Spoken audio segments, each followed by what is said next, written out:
And so for those of you guys that don't know me, my background is very simple, right? My name is Carl Smith. I'm an entrepreneur by trade. Now I'm a speaker and now I'm a coach. And I didn't start off that way. I started off as a college student at 18 years old who was just hungry to do something different. Call me, call me, call me, call me, call me. You pop into every store you can and you tell these people, call me. Nobody called me. I was like, damn. And I had a good mentor at the time. And my mentor said, look man, Carl, it's okay to struggle. But he said, it's not okay to quit. You decided to get in business for a reason. You decided to make extra money for a reason. You decided, you knew that it wasn't gonna be easy. You knew that it wasn't a guaranteed paycheck. You knew that you're gonna have to learn new skills. You're gonna have to grow as an individual. You're gonna have to build a customer base that trusts you, that loves you, that wants to do business with you.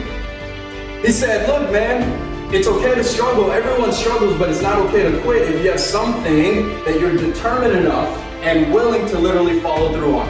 And he said, look man, you're either gonna commit to doing this for 2 or 3 years. This is a business. It's not a job. He said the job, right? All your friends ask you how much money you made on the job. And he says, that's how you know they have a job. That's how you know they're not an entrepreneur. Because only people with jobs ask how much you get paid on Friday. When you're a business owner, you don't look at how much you made this week. You don't look at how much you made this month. You don't look at how much you made this year. You don't care how much you made in your first 5 days because it's all about what you're creating in the next 5 years. My tip for you guys is that the purpose of setting a big goal is not going to be in achieving the goal. The purpose of setting a big goal is what it makes of you in the process. Many times I meet with people and they're like, oh man, I don't want to dream that high. I don't want to dream that big. I don't want to go after that goal. I don't need my business to be this successful. I don't need to help this many people out. I don't need to hire this many employees. I don't need to have a marketing agency or a team. I don't need to make $100,000. I was okay with just $25,000. See, most people are not going to fail in life because they aim too high and miss.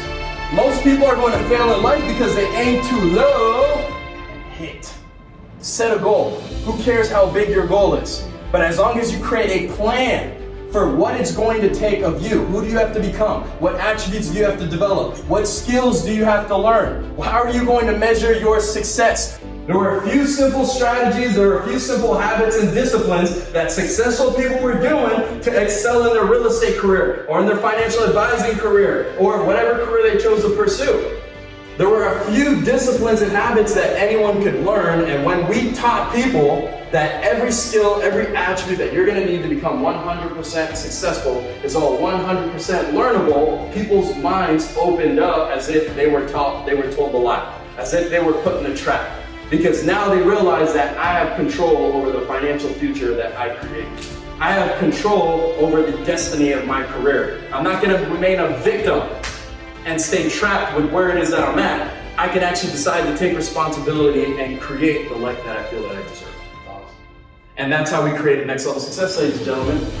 Tip number 1, I want you guys to step into your greatness. Every day you gotta wake up inspired. Every day you gotta wake up inspired. You gotta wake up hungry. And if you're not fired up, you gotta fire yourself. You gotta renew your mind daily. Because you don't wake up with the same energy that you went to sleep with. And I fire myself up and I do it over and over again, over and over again. And even though most people tell me no, some people did say yes. Some people said, I want to join you. Some people said, I do want to be a customer. Some people said, you know what, you've inspired me. I'm going to purchase your product or your service or whatever it was. You need to be the one. You need to be the example. And if you learn to be the example long enough, other people are going to start to follow your lead. When I said, forget what everyone else is doing, forget what other people are going to help me with or not help me with, if it is to be, it's up to me.